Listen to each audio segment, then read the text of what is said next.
What's up, everybody? Peter Schrager with the Week 6 Fox Sports NFL cheat sheet. Here are the 5 things I'm thinking about this week. Number 1, this is Wink Martindale's revenge game. Now, Wink has been very polite in all his press opportunities this week, and even said that he and Harbaugh have lots of love for each other. But if you want to know who Wink Martindale is, he's the former defensive coordinator of the Baltimore Ravens. They had 3 outstanding seasons, one of which Lamar was the MVP, and then a 4th subpar season for Wink. Well, Wink was shown the door / mutually parted ways and ended up going to the New York Giants the following season. While the Ravens defense has struggled to find its footing the first few weeks, the Giants defense has been lights out. What's the matchup this week? Well, here comes Lamar, here comes the Ravens, here comes Harbaugh and that defense into MetLife Stadium to face a surprising 4-1 Giants team. Wink Martindale has been the defensive coordinator of the Giants for just 5 weeks, but you are getting players who have not had the level of success in their careers, already having incredible seasons. Dexter Lawrence, Xavier McKinney. A lot of eyeballs on the quarterbacks with this one, with Lamar and Daniel Jones. I'm looking at Wink Martindale, defensive coordinator of the Giants. Shown the door by the Ravens. They brought in a younger guy, Mike McDonald. Let's see how Wink does and if his players go out there and fight for him on Sunday.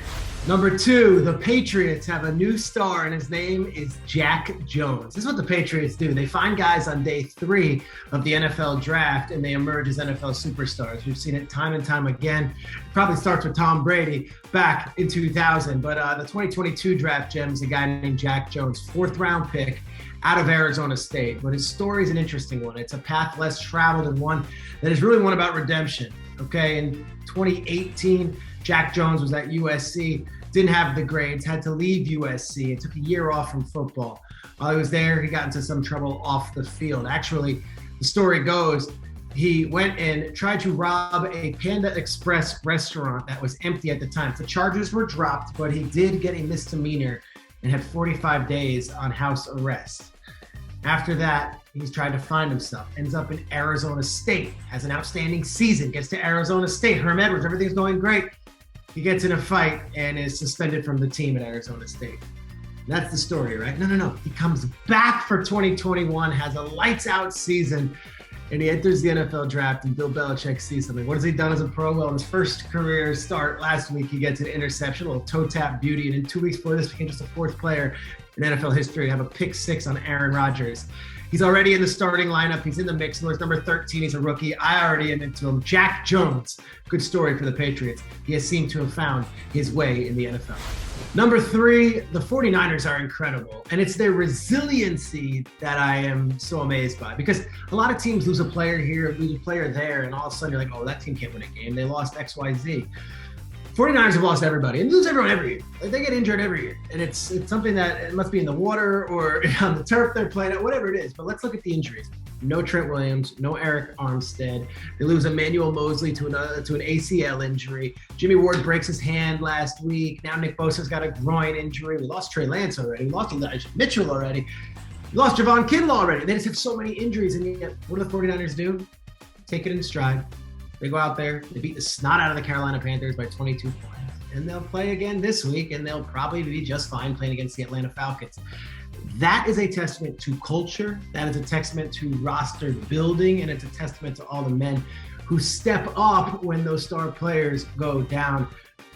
Interesting fact I got from a Niners source. This is the 3rd straight year they've gone to the Greenbrier in West Virginia in between East Coast games. Instead of flying all the way back to California, they stay at this resort in West Virginia. It's also the 3rd straight year they've got to the Greenbrier and got news that they lost a player to a torn ACL the week before. It was Nick Bosa 2 years ago. It was Jason Verrett last year. And of course, it's Emmanuel Mosley this year. And they just take the hits and they keep coming. The 49ers, they've got something special. I just wish they weren't always so injured. Number 4, Baker Mayfield.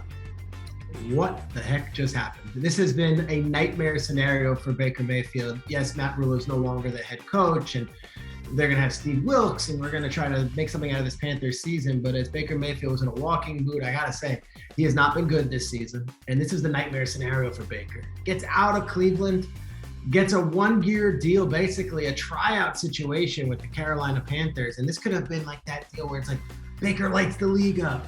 Baker shows that he is a leader. Baker shows that he can win. statistically speaking, by QBR, ESPN's ranking, Baker Mayfield is the 32nd out of 32 quarterbacks with enough attempts in QBR. And it's by a long shot. This guy has been the worst quarterback. So PJ Walker is likely going to be the guy moving forward for the next couple of weeks. And it's like, do you even go back to Baker if Sam Darnold is healthy? Nightmare scenario in that Baker Mayfield sort of bet on himself this season. Carolina, they bet on him, and now there's just a bunch of question marks because objectively, Baker Mayfield has not been good. The offensive line is not as bad as everyone's making it out to be, and he's got players like McCaffrey and DJ Moore, good players. Baker Mayfield, I'm very fascinated to see what happens come March if there is a team that's still willing to give him quarterback one money. Based on the first 5 weeks of the season, I'd find that hard to believe. Number 5, I just want to give a shout out to a guy in a bye week, but I'm still just relishing in what he did last week. That's Damien Pierce, the Houston Texans rookie running back, who is just awesome.